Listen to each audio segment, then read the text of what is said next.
오늘은 성숙한 그리스도인이라는 제목으로 하나님 말씀을 잠시 전하도록 하겠습니다. 우리 한국 사람들은 김치를 굉장히 좋아합니다. 남녀노소 김치를 좋아합니다. 김치의 종류가 여러 가지가 있겠지만 그 중에서도 겉절이와 또 묵은지 이야기를 잠시 하겠습니다. 이 겉절이를 좋아하시는 분들은 그 겉절이만의 또 나름대로의 맛이 있습니다. 이 아삭한 것을 좋아하시는 분들은 또 이 겉절이만 찾는 분들이 있습니다. 또 이 묵은지를 또 좋아하시는 분들이 있습니다. 이 묵은지는 또 묵은지만의 이 깊은 맛이 있기 때문입니다. 우리나라 이 음식의 기본 베이스가 되는 된장이나 또 고추장이나 이 간장 같은 경우에도 오래된 것일수록 깊은 맛을 내게 됩니다. 다른 양념을 첨가하지 않아도 수년에서 수십 년에 된 그 간장이나 고추장이나 된장의 맛은 소위 말해서 끝내주는 것입니다. 자, 그 비결이 무엇인가? 그것은 바로 시간에 있습니다. 숙성됨에 있는 것이지요. 숙성이 되기 위해서는 시간이 필요합니다. 시간이 오랜 시간 있어야 하는 것입니다. 또 하나는 그 오랜 시간들을 통하여서 그 시간 속에서 발효를 하는 것입니다.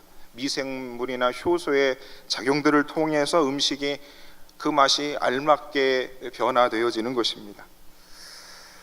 자, 그러면 우리가 이 숙성이라고 하는 것이 잘 숙성을 시키면 정말 어디에서도 맛보지 못한 깊은 맛과 많은 사람들에게 유익을 주지만, 숙성이 잘못되어지면 그 음식은 먹지 못할 뿐만이 아니라 또 악취가 나서 폐기시켜야만 하는 그런 상황에 이르게 됩니다. 자, 그러면 그 음식에도 숙성하는 것이 있다면 사람에게는 이 숙성이라는 단어를 쓰지 않습니다. 사람들한테 너 참 숙성했구나 라는 그런 표현을 사용하지 않습니다. 저 사람은 참 성숙한 사람이다 라는 이야기들을 우리가 하게 되어집니다. 자, 그런데 우리가 살고 있는 이 사회가 성숙한 사람이나 또 성숙해야 한다는 이런 말들을 이 세상을 살아가는 사람들이 진심으로 그 의미를 받아들이고 내가 성숙한 사람이 되기 위하여서 그런 노력들과 애를 쓰고 있는 것인가? 그리고 우리가 살아가고 있는 이 사회가 성숙한 사회로 지금 나아가고 있다라고 우리들은 생각하고 있는가? 저의 시각으로 볼 때는 사람들이 자신의 생존들을 위해서 분주하고 정신없이 살아가는 것으로 인하여서 소위 내가 성숙한 사람이 되어야 한다는, 또 성숙해야 된다는 그런 마음들은 있지만 정말로 내가 성숙을 하기 위한 그런 시도들이나 그런 노력들은 잘 하고 있지 못하는 것 같습니다. 그러면 우리들의 이 생존을 위해서, 그리고 그것을 넘어 우리가 성숙한 사람이 되고 그 성숙한 사회를 우리가 만들어야지만 우리의 자녀순들이 우리보다는 더 좋은 나라와 이 사회 가운데서 살아갈 수 있고, 또 이 사회에 성숙한 사람이 많아짐을 통하여 우리나라와 우리 사회가 성숙한 나라와 사회로 탈바꿈할 수 있게 되어지는 것입니다. 그래서 그 성숙한 사람들이 많아지면 질수록 참으로 그 성숙한 사람들이 많은 사회 속에서 살아가는 사람들은 행복 가운데 살아갈 수 있을 것입니다. 자, 성숙한다는 의미는 무엇인가? 그것은 사전적 의미에서 어른이 되었다, 충분히 자랐다라는 의미를 가지고 있습니다.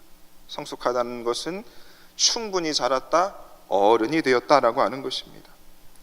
성경은 우리를 향하여 믿음 안에서 우리에게 성숙한 사람이 되라고 성경은 말씀하고 있습니다. 우리의 믿음이 어른과 같이 되기를 성경은 요구하고 있습니다. 에베소서 4장 15절 말씀을 제가 읽어드립니다. 오직 사랑 안에서 참된 것을 하며 범사에 그에게까지 자랄지니라 라고 말씀하고 있습니다. 범사에 그에게까지 자랄지라.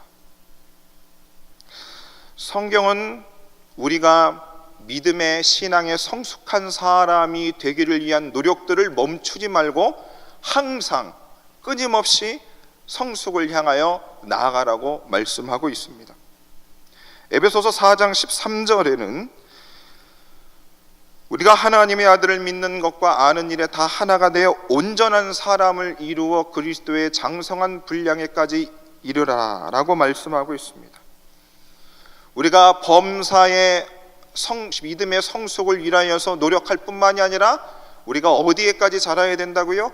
예수님과 같은 그 위치에까지 우리가 자라야 한다고 성경은 우리에게 말씀하고 있습니다.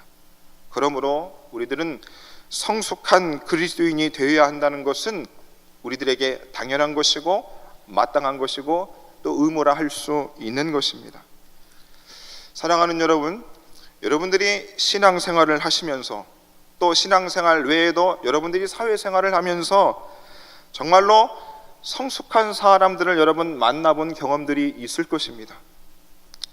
예수 믿지 않아도 사람이 성숙한 사람을 만나게 되면 그 사람을 만날 때 얼마나 편안하고 내가 마음을 그 사람에게 기댈 수 있는지, 세상은 아무리 요동을 쳐도 그 성숙한 사람 한 사람이 내 곁에 있다면 그것으로 나는 무엇이든지 할 수 있을 것 같은 그런 안정감을 우리가 누리지 않습니까?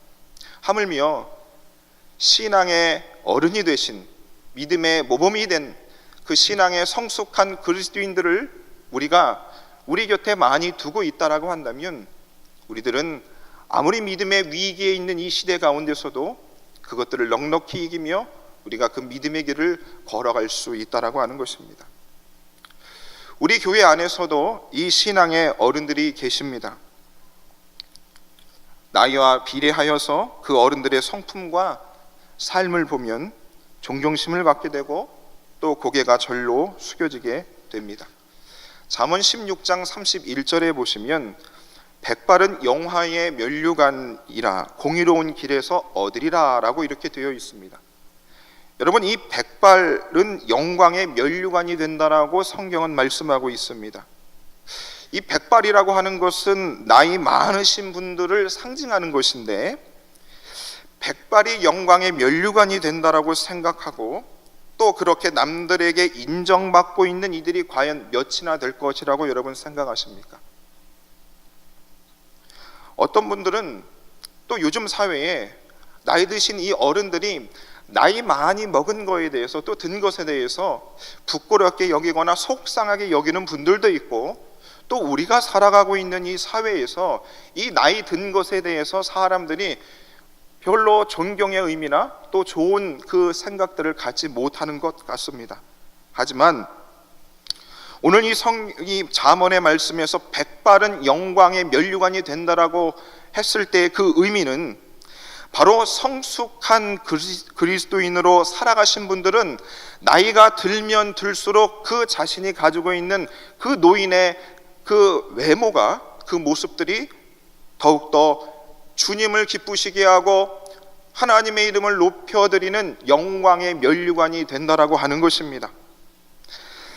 그 신앙이 성숙하신 그분을 통하여서 그분은 나이가 드시면 드실수록 그분의 존재를 통해서 온 교우들에게 존경을 받고 지역사회에 존경을 받고 하나님의 이름을 높여드릴 수 있는 바로 그런 아름다운 멋과 인생을 살아가시는 분들이 된다라고 하는 것입니다. 그래서 사실 교회에는 이렇게 나이 많으신 성숙한 그리스도인, 신앙의 모범이 되시는 어른들이 많이 필요한 것입니다. 그리할 때에 우리의 이 젊은 그리스도인들이 신앙의 그 어른들을 보고 내가 교회를 떠나서는 안 되겠구나, 내가 그분의 모습을 좀 담고 내가 더욱더 주의 말씀에 믿음의 성숙에 정진을 해야 되겠구나 라는 생각들을 하는 것입니다. 사람들은 그럽니다. 곱게 늙고 싶다고 말합니다. 여러분, 그 말은 호요식하며 살아갈 때에 가능한 것이 아니라 성숙한 그리스도인으로 살아갈 때에 우리들은 정말 곱고 아름다운 삶으로 빚어질 수 있는 것입니다.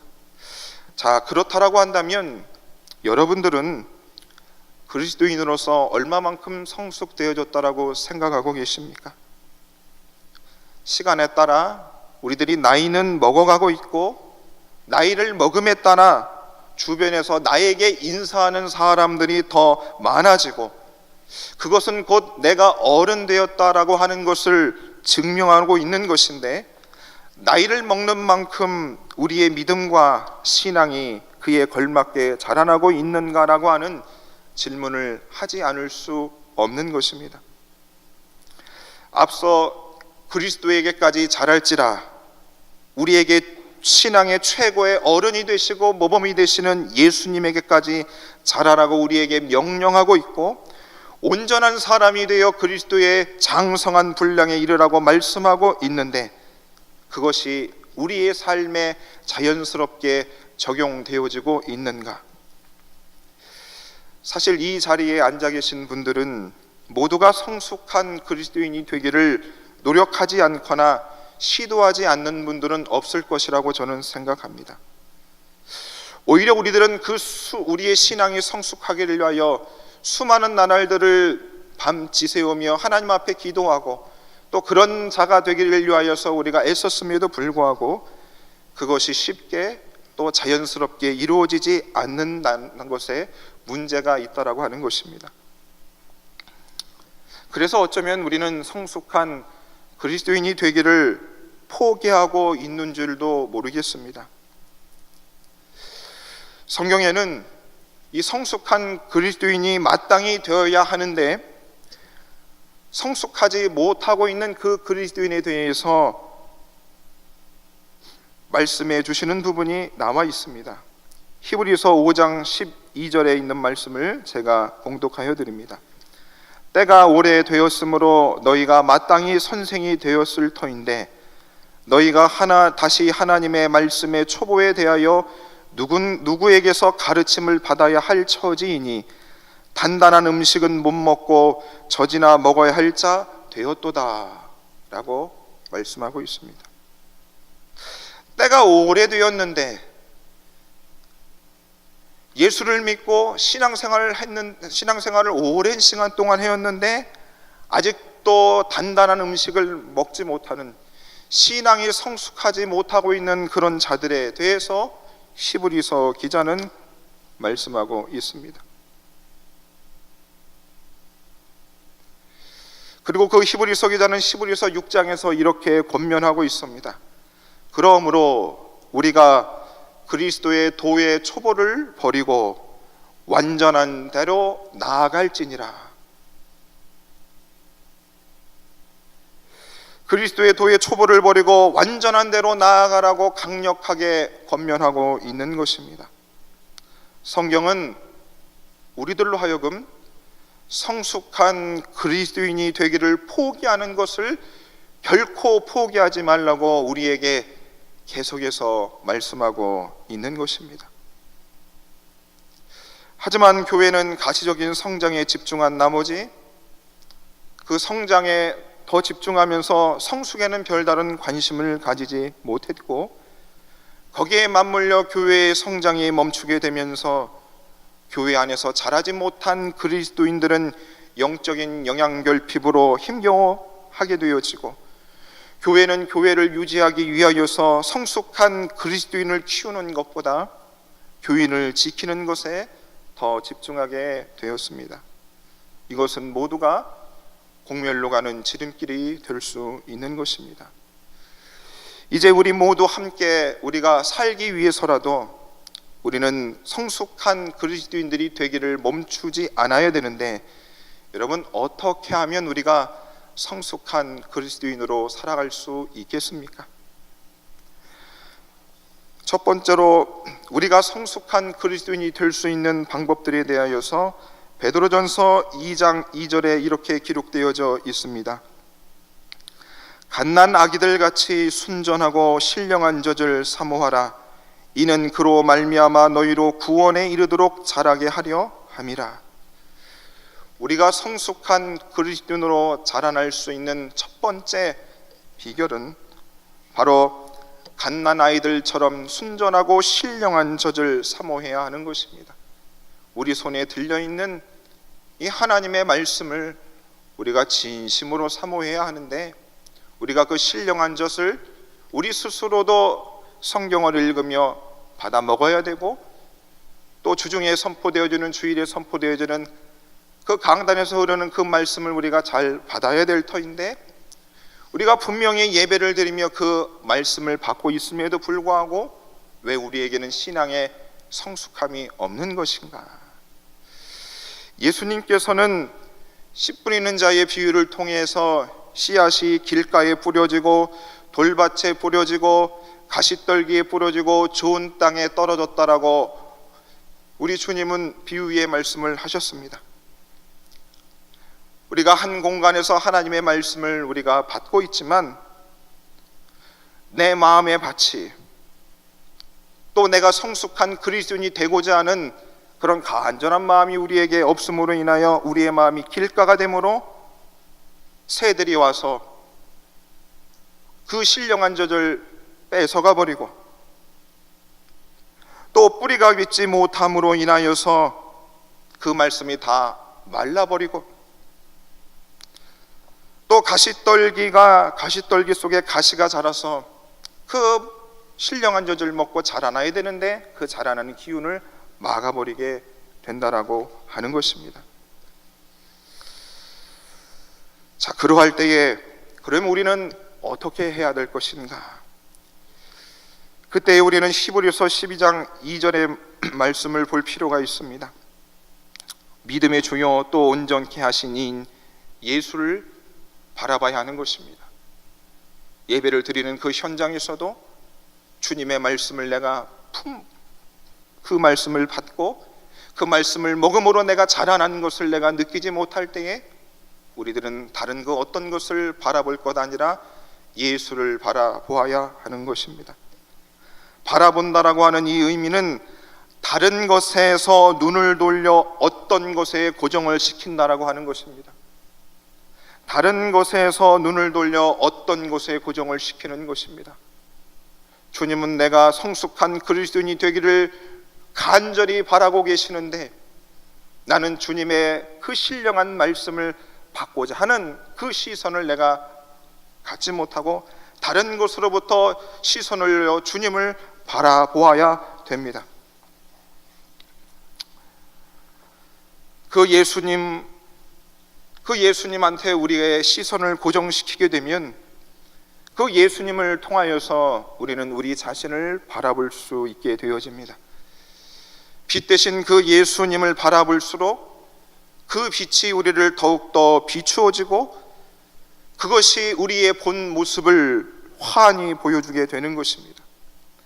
그리고 나 자신을 예수님을 통해 지켜본 우리들은 내가 얼마나 그리스도와 다른 삶을 살고 있으며 내가 얼마나 그리스도가 다른 생각을 가지고 다른 삶을 가지고 내가 얼마나 그리스도를 닮고자 하며 성숙한 그리스도인이 되지 않기를 원했는지에 대해서 우리는 발견하게 되어지고 거기서부터 우리는 속상함과 안타까움으로 가득하지 않을 수 없는 것입니다.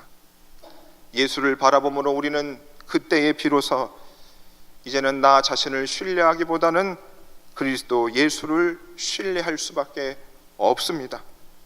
그러면서 거기로부터 우리의 신앙의 성숙이 시작되어질 수 있는 것입니다. 시편 19편 14절에 보시면 나의 반석이시여 나의 구속자이신 여호와여 내 입의 말과 마음의 묵상이 주님 앞에 연락되기를 원합니다라고 시편 기자는 고백하고 있습니다. 자신이 하는 그 말과 자신의 그 묵상이 주님 앞에 연락되기를 원하는 것입니다. 자신의 마음과 생각으로 하나님 앞에 범죄치 아니하고 주님을 닮은 그 삶을 그가 소망하고 바라보게 된다라고 하는 것입니다.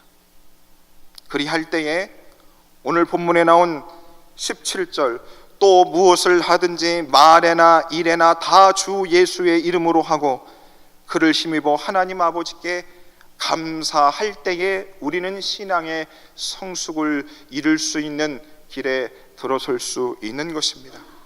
무엇을 하든지 나의 이 말과 이 행동, 나의 언행 가운데 예수의 이름이 필요한 것입니다.